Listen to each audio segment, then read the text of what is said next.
Welcome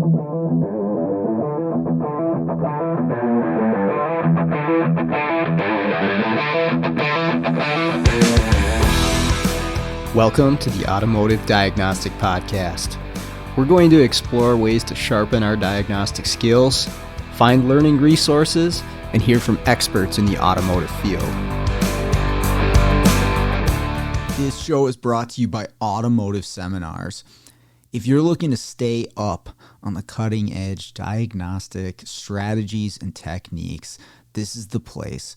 You've got live 4-hour seminars that are put online that you can join in, ask questions, interact with the instructors with some of the best of the best. They've got Keith Perkins and John Thornton putting on classes like network diagnostics, mechanical engine testing, advanced electrical testing, and GDI diagnostics, and a ton more.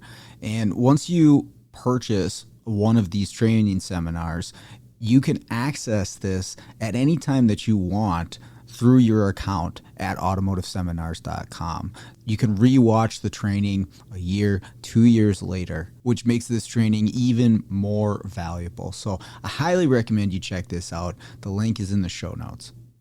Hey, what's going on, automotive world? Welcome to another episode of the Automotive Diagnostic Podcast. My name is Sean Tipping, and I'll be your host once again for this week's episode. Just me on the show this week, and I'm going to share some thoughts from doing mobile diagnostics over the past couple of weeks. Lots of diag requests lately, I guess always. It's in high demand. If you can figure this stuff out, there's people that are willing to pay you to figure it out for sure. It's not always easy. Sometimes it kicks our butt. But I still enjoy it, and I'm trying to share on the show as often as I can just some tips that might change your mindset on stuff a little bit when you're jumping into diagnostics. And as you've probably heard on this show plenty of times before, I've talked about parasitic draws. That is a challenging diagnostic, can be time consuming, but very common. And it's something that the customer 100% wants to get fixed. Otherwise the battery's just going to keep dying unless they put one of those disconnects in, which some people do. That's their fix for it, but it's not ideal.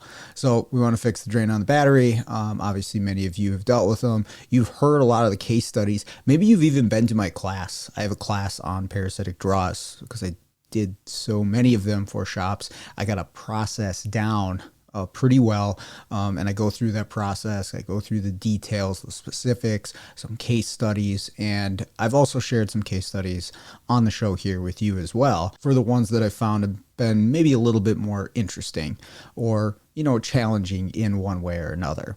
And there's a lot that goes into it, but I want to go off of one aspect today, because it is one that when I talk to technicians out in the field that, they're calling us in for these parasitic draws, there's not a ton of people who grasp this idea. Now, I'm sure plenty do, and if you're listening to the show and you've heard case studies from me before or you took my class, you do as well, but maybe not. Maybe you're new to this. Maybe you haven't done a whole lot of parasitic draws just yet, or you're doing them and you're maybe just still in the older method of tracking down that draw. But as vehicles and technology and the platforms evolve, these problems evolve with them, and we need to be ready to pivot. Now, you could jump forward to like really new vehicles and say, well, hey, our parasitic draw is going to be a thing in the future, because there are like battery management systems on some vehicles that will actually like shut things down in order to prevent a parasitic draw. It's like a management system for the electrical draw on a battery, but not everything has that. And I mean, even in that case, you still might have to figure out what component is staying awake, is drawing current when it's not supposed to. To be honest, I don't have a ton of experience with those systems yet. I've just seen a few vehicles with codes indicating that, hey, there was excessive draw on the battery after shutdown, and whatever module's in charge of that is actually like shutting things off. I'll be totally honest, I need to read up on it a little bit more just to see the details and how it's done. Of course, it's going to depend on vehicle platform. But anyways, the cars I'm dealing with, they're killing the battery and nothing is stopping it. But when we're getting into these vehicles, parasitic draws, there is one thing that I'd like everybody to think about on a modern vehicle. What do I mean by modern vehicle? I don't know, built within the last 10 years. You could probably go back further than that depending on the platform and the vehicle, but vehicles within, 2015, 16 to now, one thing that they're going to have in common on just about everything is there is a communications network. And my point here that I'm going to try to drive home today is that on modern vehicles, a lot of parasitic draws, not all of them, still possible to have your regular parasitic draw. You're going to go through the traditional format to find the source. But that a lot of parasitic draws on vehicles now today are really just a network challenge in disguise or a network problem in disguise. Now, I'm not saying necessarily that a problem with the physical network is going to cause a draw on the battery, but the way that we find the problem ends up being the same way that we find a problem with a communications network. So I'll explain that, and maybe you already see where this is going. But I want to get this across to you because it changes my process on these when I consider that, hey, the thing that is drawing on this battery on this particular vehicle, I'm going to end up looking at the vehicle network to see which network or which module is staying awake, which is causing the battery drain. I want to identify that early on, and it completely shifts my diagnostics, right? I go from using an amp clamp or using voltage drop or pulling fuses, whatever your method is exactly to determine where the current is going. It shifts to looking at a network and breaking it down into subsections to find the module that's staying awake and then trying to figure out, is that the module or something else keeping it awake? But if we can quickly identify on these vehicles that a network is awake, we can almost disregard the amp clamp for a while, right? So traditionally speaking, in a parasitic draw diagnostic, we're starting with how much current is leaving the battery after the shutdown period has occurred, right? Whatever that is, right? Is it 5 minutes, 10 minutes, 40 minutes, whatever it is? Okay, it depends on the size of your draw as well. I'm not going to go into all of that, but when the vehicle is supposed to be asleep and at 50 milliamps, it's at 2 amps. Okay, so we've identified that there's an excessive amount of current coming out of the battery when it's not supposed to. Now, my next question when I'm doing a parasitic draw is, where is that current going off of the battery? Now, generally speaking, if you look at your battery, you've got cables on the negative and the positive side. I mean, I guess that's true for all batteries, but they're going to go to different locations, right? Maybe you only have one ground cable that goes to either the engine block or the chassis. Maybe there's a couple of them. But on the power side, a lot of the time, you'll have one that goes to starter alternator, one that goes to the underhood fuse block, one that goes to the underdash fuse block, right? And you can use your amp clamp and you can use your amp clamp and you can put it around the different cables to see, okay, right, I have 2 amps of draw total, right? I've measured that at the battery. And all 2 amps, or almost all of the 2 amps, go to the underdash fuse box, right? And then I'm going to go there and maybe I'll start doing some voltage drop testing across fuses. That's a possibility. I may still do that. Very possible, right? But if the thing that I've changed about my process in doing this is before I'm even pulling out a amp hound or a voltmeter to do voltage drop across fuses, right? I'm still going to use the amp clamp. I'm going to verify how much current is coming out of that battery when it's supposed to be asleep. Yeah. But once I've identified that, hey, a draw is actually happening, and especially if this is somewhere between 1 and 3 amps, somewhere in that neighborhood of total current draw on the battery, this could be something else, but I am going immediately to the vehicle network or networks and see if I have CAN bus or network activity at that time. And this usually ends up being CAN bus, and it generally ends up being some sort of interior body CAN, but not always. There are powertrain CANs and other CAN networks that can be awake as well. But I'm going to look at how is this vehicle network constructed? Can I access all of them through the DLC? Do I have to go to a module? How much work is it to access it? How many networks do I have? But I'm going to actually skip ahead in my diagnostic process, and I'm going to check that. And I've even started doing this while I'm waiting for the vehicle to go to sleep, right? Is that the 20-minute wait period? Again, depends on the size of the draw. If your draw is 4 amps, you don't have to wait 40 minutes. I can guarantee you that.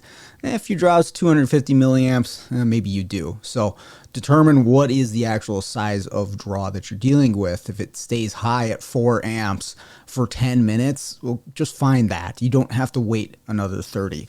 But while I'm waiting for it to go to sleep, I will figure out the network structure, how to tie in, and I will get my scope hooked up to the network, whether that be a U-scope or a Pico. Sometimes having the multiple channels here is helpful, and I'll touch base on that as well. But I want to see network activity. And maybe during that wait shutdown period where the vehicle hasn't fully gone to sleep yet, there is still network activity, and that's normal. But here's the deal. When there's network activity on a CAN bus, interior CAN, body CAN, whatever it might be, and that extends past that time where the vehicle should be asleep, that is now the problem that you're going to track. Okay? What I'm getting at there is if you start testing fuses, which you can figure out, okay, which fuse has the voltage drop, where's the current going, what circuits, and it's a CAN bus that is awake and multiple modules that are talking when they're not supposed to, you're going to find multiple fuses with current going through them. Okay, and then this gets really confusing. Like, oh, I have to pull out 8 different fuses to get the draw down to an acceptable amount. Where do I go with that? Right, and I've been in that situation. I'm sure most of us have been in that situation looking for a draw where you're just like, well, there's draw here, there's draw here, there's draw here. How do I determine which path to go on? A lot of times what that ends up being is a network that's awake. So where I'm going with this is I just want to eliminate that right off the bat. Maybe concurrently while I'm checking other things or waiting for it to go to sleep, like I mentioned, I'm getting my scope hooked up or I'm at least getting access to the network, and I'm skipping ahead past all the fuse testing. Because here's the deal. If I have determined that I have waited the acceptable amount of time for the vehicle to go to sleep, okay, and I've determined that there is excessive draw on the battery, and I've got my scope hooked up to a network on the vehicle, and I see activity, I don't really care about my amp clamp anymore. At that point, I just need to figure out who is talking, who is keeping the network awake, right? If that traffic stays on the network indefinitely, that's now the thing that I am following, and this is where I'm saying this now becomes a network diagnostic, not so much a parasitic draw. Once I find the source, the module who is talking, then I'll disable it, I'll unplug it, whatever I have to do, and then I'll check my amp clamp and make sure it goes to sleep. But I did this recently on a Lincoln. I didn't even pull out the amp hound on this one. I saw, okay, we had somewhere in the neighborhood of 2.5, 3 amps, somewhere in there. And I immediately went to the network. Now on this Lincoln, you can get to 2 networks at the DLC, the other 2 at the back of the gateway. And so there's a little bit of work to access the network, but you can get creative and you can find components where it's easier to tie in. But it didn't matter because all of the networks were awake. Okay, there was 3 high speeds and a medium. Everybody was talking indefinitely, killing this battery, and it was accumulating about 2.5 to 3 amp draw on this thing and killing it, over the course of a night or 2. So I went right from measuring total draw out of the battery to my network. I'm skipping ahead there because normally when I describe my process, which I even have in the class, is I'm using the amp clamp, I'm figuring out which path out of the battery is the current going to. Is it the underhood fuse box? Is it the under dash fuse box? Is it the alternator, right? I'll move the amp clamp around. I'll figure out the path, and then I'll start testing at that component. I'll voltage drop the fuses, maybe depending on what it is, unplug it, whatever I need to do in order to determine from that component, it's usually a power distribution center, where is the current going from there. But I'm not doing that in this case. In this case, again, I went right to the network and I watched it and I'm waiting, and it takes a little bit of time to wait. But again, that 2.5, 3 amps should be. This show is brought to you by Auto Rescue Tools and Isaac Rodell. If you've been looking for a programming laptop, but you're not sure which one to buy or how to set it up, especially if you want to program multiple brands. You know, you've got some domestic vehicles, you've got European vehicles. Can the same software go on the same laptop? What size hard drive do I need? All those questions. Isaac's your guy. He can custom set up programming laptops that are ready to tackle any make or model. I've got one of these laptops myself, and I can say that it is outstanding, and it really streamlines the process by having everything you need in one device. So if you're looking for something like that, I highly recommend checking out autorescuetools.com. You'll also find scan tools, diagnostic equipment, key cutting equipment, and much more. Check out the link in the show notes. I highly recommend it. Gone. Within 10 minutes. It really shouldn't take it much longer than a couple minutes for it to drop down below that point. You're going to hang at that like 250 milliamps for quite some time. But 2-3 amps should not be the draw on the battery for very long. That is not normal. And again, it's an accumulation of multiple modules staying awake talking on the CAN bus. And again, 4 different networks on this vehicle. They were all active. So I'm actually surprised the draw wasn't more. But I'm sure in an ignition off state, certain modules aren't going to be drawing too much current. But they're still talking on the bus. There's still traffic everywhere. But now this becomes a completely different diagnostic. I need to, number one, figure out, well, which network is talking first? And then number two, which module on said network is the one that's talking. Now, this one was acting in a way that I've seen failures on Ford modules before, where it would actually let the current draw on the battery drop down to about 250 for maybe 30 seconds or so, and then it would pop back up to 3 amps. And if you go way back in my case studies to one of my earliest episodes, I have a Ford Edge that I did this diagnostic on, and it was the same thing. All the networks were awake. It would go to sleep or try to. It would hang in that 250, and then it would jump back up to 3 amps once everybody was talking.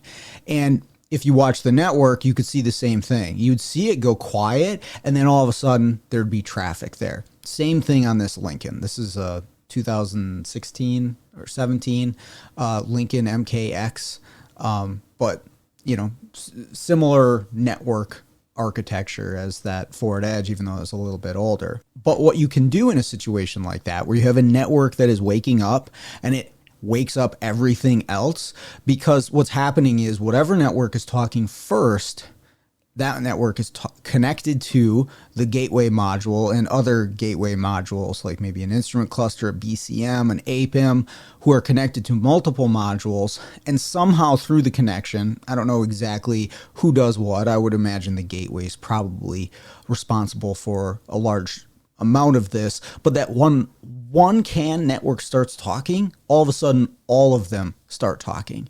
And if you're just looking at it on like a big time base on a scope, you're just like, oh, they all start at the same time. This is where a multi-channel Pico comes really in handy, is because you can set up 4 channels on 4 networks, and doesn't matter high or low. I don't care. Just pick a side of a network, get yourself set up, and wait for it to turn on. Like in this case, again, it would go to 250 and then it would pop back up. Look at which one starts talking first, right? If you're going left to right across the screen, you're just looking at who moved first, which network had activity on it first, and it was the high-speed CAN 2 on this one. We saw a blip on that one, and then, yeah, in like human time, it all occurred at the same time. But on Pico time, where we can zoom in, we can see that clearly every single time high-speed CAN 2 talks first. So I can safely assume the module that is talking, keeping everybody awake, lives on high-speed CAN 2, and that's what I need to find. I don't care about the rest of the networks. I'm focused only on high-speed CAN 2. So I've now eliminated it down to that series of modules. And now what I'm going to do is break that network up into sections using connectors to make the network smaller, or divide it up into pieces so that I can say, okay, these 4 modules are on this side, these 4 modules are on this side. I'm going to break it apart, and then I'm going to watch each side of the network and see, okay, which side is still waking up or talking.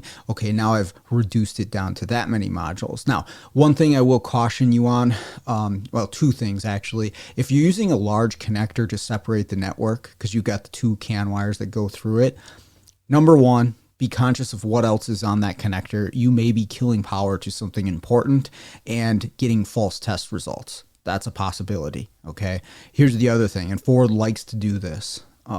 Ford Lincoln, they will run that network through the same connector twice.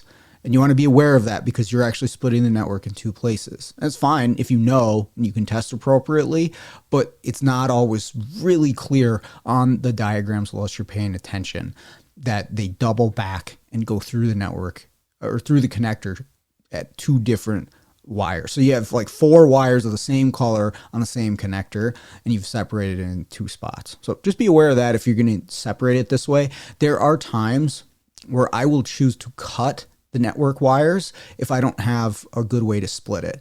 Now, I will also weigh that against how many modules am I going to eliminate by doing this, and how hard is it to access said modules. If it's easy enough to just to unplug the modules, sure, I'll do that, but as all of us know, that's not the easiest thing in the world. Sometimes getting to these modules is a ton of work in itself, and I'd rather divide up the network this way and use the traffic on the network, because once the module who is talking is now no longer on the network, everybody else goes to sleep. They're like, okay, we're done. Let's go to sleep until we get ignition wake up, right?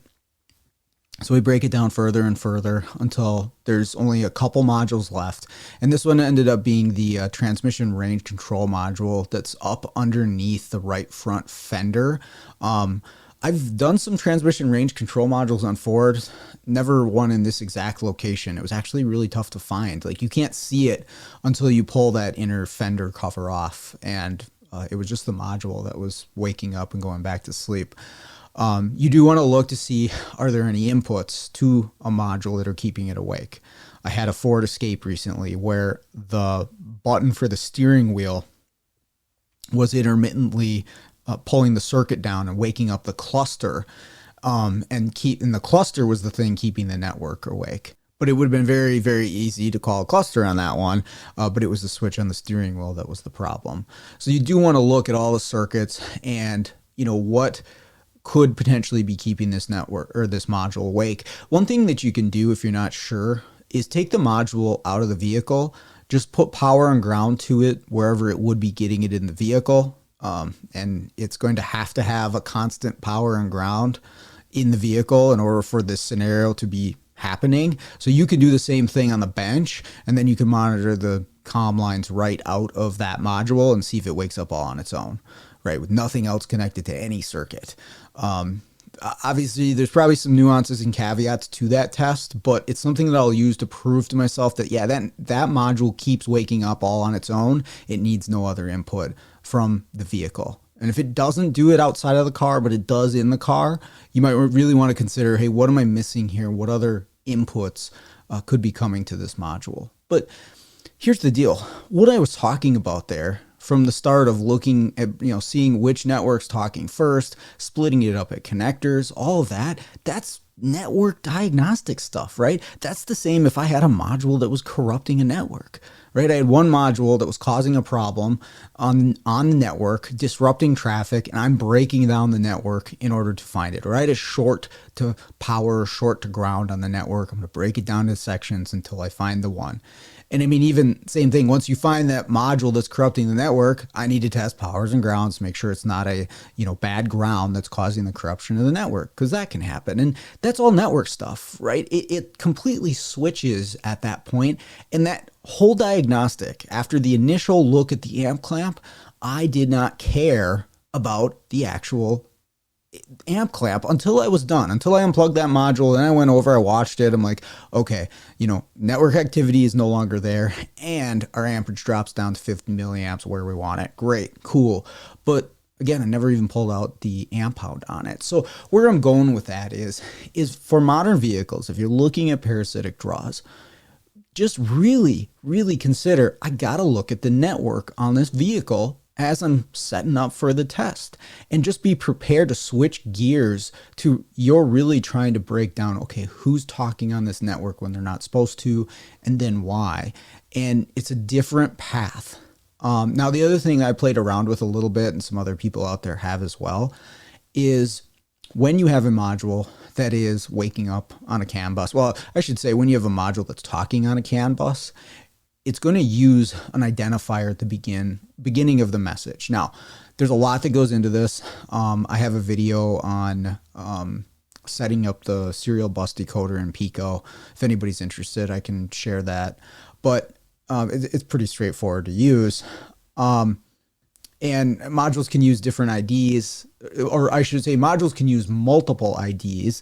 They're not always going to have the same identifier for every single message. But here's what I found. When you have a module that is just waking up, it's usually going to be the same message every single time that it wakes up, okay? And it's going to have the same identifier. And the identifier is relating to that particular module. Now, what's in the data packet? I don't know. What does the identifier mean beyond numbers? I guess it just refers to that module. Maybe it has some bearing on the message that it's sending. It doesn't matter too much to me, but here's what I do know. Is looking at modules across a similar vehicle platform, I've seen that the same ID is used for the same type of module. And let me give you an example. So that Ford Edge I was talking about way back when, it was a tire pressure control module that would wake up and then go back to sleep. Very similar to this module I just diagnosed on this Lincoln, but it would wake up and go to sleep. And looking back at the waveforms that I had captured from back then, the ID of that message every single time that module woke up was the same. Okay. Now, I looked at another Ford Edge many, many years later in preparation to teach this class, and it was a similar year to that one. I think it's like 2011 or something. And I looked at the tire pressure module, and you might say, well, how do you know which one is which? You can look at a dead CAN bus and you can force a module awake, right? Give it power to the ignition feed, and then, or unplug it and plug it back in. And it's going to be the first module that talks, and you can see that ID. The other thing you can do is watch the full CAN bus traffic with all of the modules. You can filter the ID to the one that you're looking for, pull the fuse for said module, and see if it goes away. It's another backwards way of figuring out, okay, who has this identifier for the CAN bus message. It takes some time. It's not exactly a quick thing, but you can do it. I also looked at my Ford Transit Connect, which is 2012. Actually, we have several of them. And the tire pressure module has the same ID as the Ford Edge of a similar year. Now, does that mean this applies for every module on every Ford? No, not at all. I'm sure there's examples where it's not going to be true. But here's what I've been doing. When I find situations like this, where I have a module that continues to wake up and talk on the bus, I will just capture that identifier and I will write it down in my notes for future use.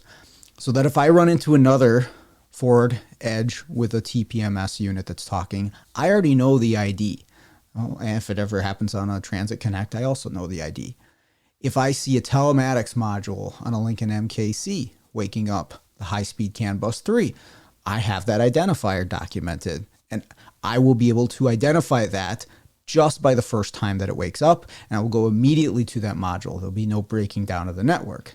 Same thing on this transmission range control module on this Lincoln I just diagnosed. So these are all Fords. So I guess I haven't had an opportunity to utilize this on another brand, but Fords seem to be very common for issues such as this. And so all I'm doing is documenting that ID. Do I ever use it again? Maybe not. It's possible that it's completely useless information, but I've already got my Pico out most likely for the diag, and it takes me maybe 10 seconds to set up a serial decoder, look at the first message, write it down, put it in my notes. It's not costing me a whole lot to document it. Now, if you really want to go crazy and you work on the same platform all the time, you could figure out the IDs for every module on a particular CAN bus on a vehicle and document all of it. I haven't found that to be necessary or for me to have the time to do that. but it's something you could do. So that's just a little extra there. Again, I got that stuff in the class that I teach. If anybody's ever interested, I'm sure I could figure out something to do that online. But that's where I'm going to wrap this up, is that modern parasitic draws are really just network diagnostics in disguise. So I'd like to thank everybody for listening. Hope you have a great Christmas and holiday season. We'll get one more episode out before the end of the year. But with that all the way, let's get out there, start fixing the world one car at a time.